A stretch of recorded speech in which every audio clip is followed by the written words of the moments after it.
Hey guys, this is LonewolfSoldier. I'd like to let you guys know that I record this audio inside my car with my imaginary friend, so please understand that it has a weird loud noise in the background, like the air is blowing through the windows or stuff like that, because the place is pretty hot and stuff. You gotta keep yourself cool, because but yeah, I hope you enjoy my commentary, and I'll give basically my opinion about it.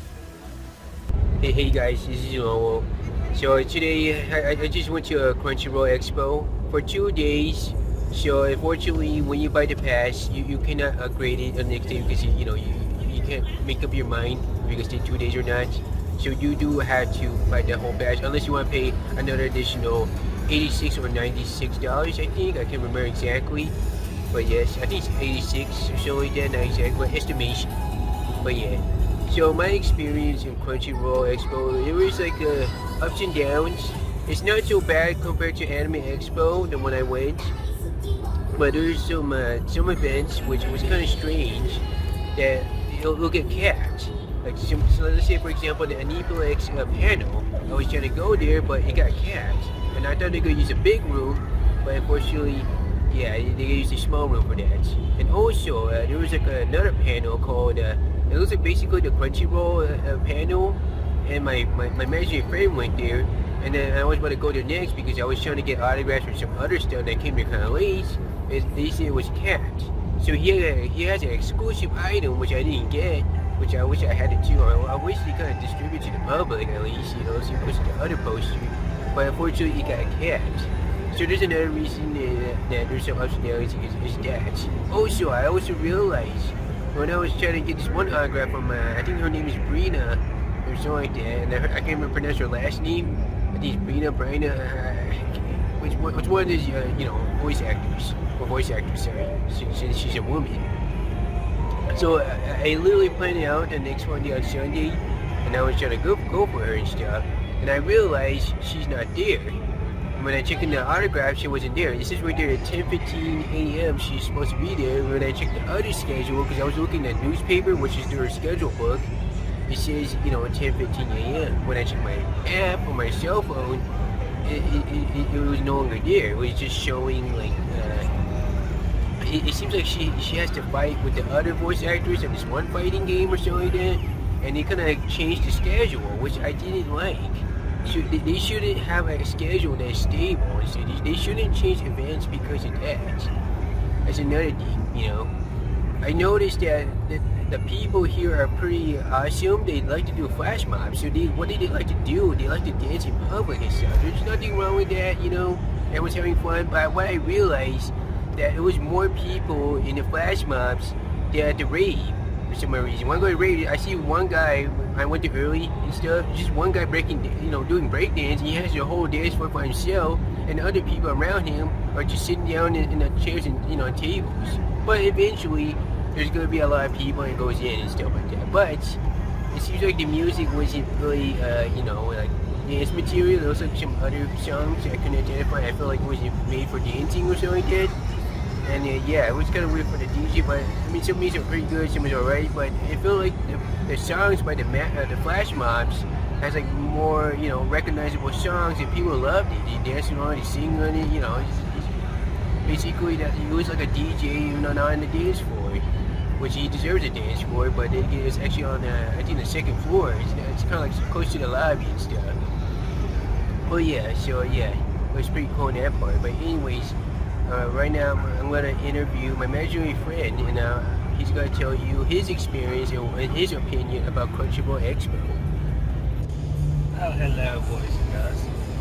This is imaginary friend here. Yeah, so Crunchyroll Expo is the one that is not Family. But Crunchyroll was pretty chill for the most part.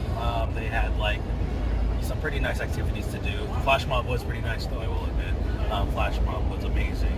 Flash mob is life. But yeah, they had like all sorts of cosplay, meetups, and panels. And they also had like an arcade that gave that round one Dave & Buster's feel to it, and the better part is that it's free and you don't have to pay anything. So yeah, for all you arcade junkies and all you arcade people out there, that might be something you want to look into, and something that you guys will definitely enjoy.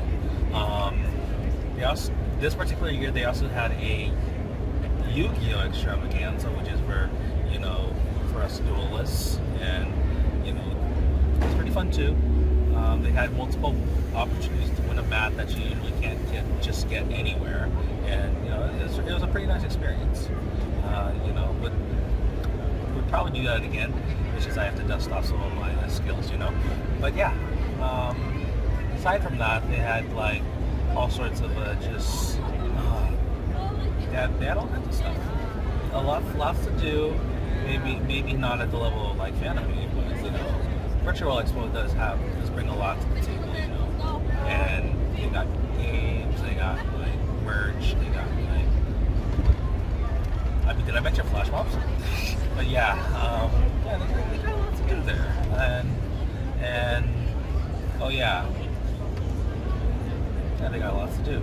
So yeah, I would definitely give it a try if you're happening to visit the Bay Area, sometime the southern part of the Bay Area. I would definitely give that convention a shot next year. I'm pretty sure it'll be worth your time. All right, imagine your friend now. All right, thank you so much. I also realized that last year there was a tournament. I think there was like tournaments last year, usually related to fighting games and etc. Also with retro games, not like those arcade retro, but like more like a like an NES Classic. What else? Any home console that you could think of usually will appear there and stuff like that. So yeah, it looks like this time they're just going with the arcades, but this time with that the consoles he's bringing over like the deal of Fanime. I haven't gone to Fanime this year, but I'm assuming they did usually every year and stuff. What else? What you want to point out? It's just I kind of feel like last year was better because reason being I guess they have better guests. I think better panels and stuff. Like I remember last year there was like Freddie Wong, and also he did like a premiere of the anime division, or is what you call the show, the division, yeah, or something like that. So that was pretty cool. It's just that what's it called? I forgot his name. There's another gosh. I think Zed, I can't pronounce his name. I thought he would be there, but unfortunately he didn't. But he did record and put in a video just for us and stuff like that. Also, what else? The director of Ruby came there. I got his autograph. Also, the one YouTuber, I can't pronounce the YouTube channel. I forgot the name. I know it was Supreme Dreams. I think RCD1 or something like that. I can't remember exactly. But they were there. I got their autographs. I meet other YouTubers. It was amazing and stuff like that. So that was cool.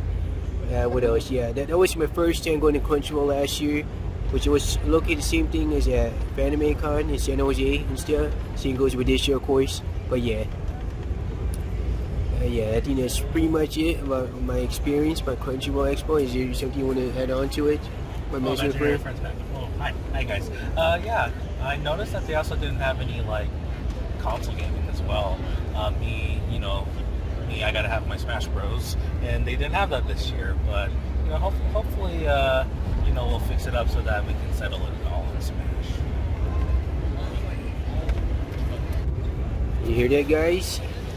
I guess you still want that consoles, man. People love to play Smash, and also usually when I go to cons, most likely they're fighting game or fighting game tournaments and stuff. Majority has something to do with the fighting, FGC and stuff. But back then, there was like some other cons, which is rare. They have like maybe dance games or like DDR tournaments. DDR, pump it up. Pump it up. I think one time there was a Halo tournament which I did participate in, and yes, I was number one. Like Mr. was number one. More like a double team, but yeah, not like Dr. Disrespect giving like fake information saying claiming that he's number one in a Blockbuster tournament, but I was really number one team. He's not an actual doctor. Well, yes, but yeah. And I mean, no disrespect to Dr. Disrespect, but he shouldn't like put information that is not like basically telling lies. You should just make something up and just claim it as it's real. I mean, if you gotta do stuff like that, because there's actually a real Blockbuster championship, champion and stuff, but he shouldn't have done that. That's my opinion. I know he's trying to be funny or trying to give this character, which is fine, but he shouldn't do stuff like that. But yeah, that's my opinion. But yeah. Well, if you guys like this YouTube video, please leave a like, don't forget to comment, and subscribe to my YouTube channel to become my imaginary friend, because nobody watches my content, and also I don't have any friends. So yeah, don't forget to share it to your family, friends. I think I'll probably repeat myself again, I'm sorry. I'm just so chocolate wasted from the soda. And Imaginary friends is life. yes, imaginary friends is life. You heard that from my imaginary friend. But yeah. And imaginary friend disappeared. Alright, my imaginary friend disappeared. Darn it, my imagination's not working. So I'll see you guys later. Have a good one. Also, just a quick note that I'm gonna make a part 2. Unfortunately, this hits more than 12 minutes long worth of footage. So yeah, I'm gonna put a part 2 after this video. And yeah, I'll see you guys later. And yeah, I hope you guys see my stuff. I know no one wants my content. Let's be real here. But yeah, see ya.